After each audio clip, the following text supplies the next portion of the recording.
We all kind of put two and two together and realized that, something really wrong was going on.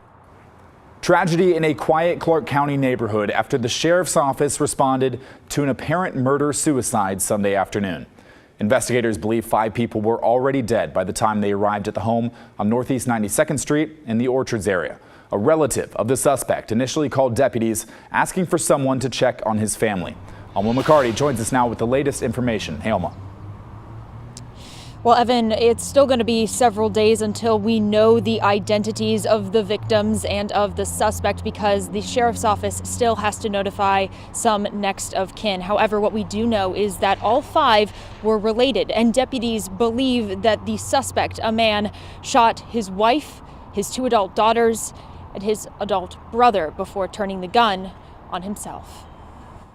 Once they brought the drone out, we heard the glass break in and stuff like that. And then once the loudspeakers stopped, we all really knew something terrible had happened. What started as a welfare check on Northeast 92nd Street in Vancouver Sunday afternoon turned into a crime scene investigation by Sunday night.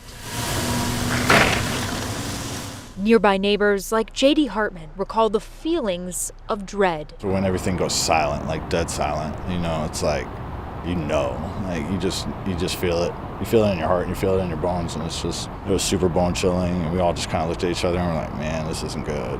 The big sheriff van pulled up and we knew something was off then because, well, they also were calling it a welfare check and SWAT was here. So everybody knew initially that it wasn't just a welfare check. Lily Lewis says she and her family heard screams around 2:40 in the afternoon, but investigators say there was no communication coming from in or around the home. I'm 100% certain they didn't have any exchange, because had we had an exchange or something with somebody at the residence, then we maybe have, or if we hear someone screaming for help, that creates that exigency right away. And of course, deputies are going to go in and deal with that and try to take care of, if someone's at risk right then and there. Sergeant Chris Skidmore explains the suspect sent a text to a relative near Seattle Sunday morning that he had harmed other people in the house. However, that relative did not see the message until after noon. So that was kind of what they were going off of. After talking with the family, we knew that there was a possibility of firearms involvements. When deputies entered the home, they found 5 people dead. We do believe we have kind of the relationships of the family. So the suspect obviously was deceased along with his wife and then 2 adult daughters, and then the suspect's brother as well, for the total of 5. Although neighbors we spoke with say they didn't know the family well, they're heartbroken for all involved. That really does make you think you want to reach out more. It was shocking, one.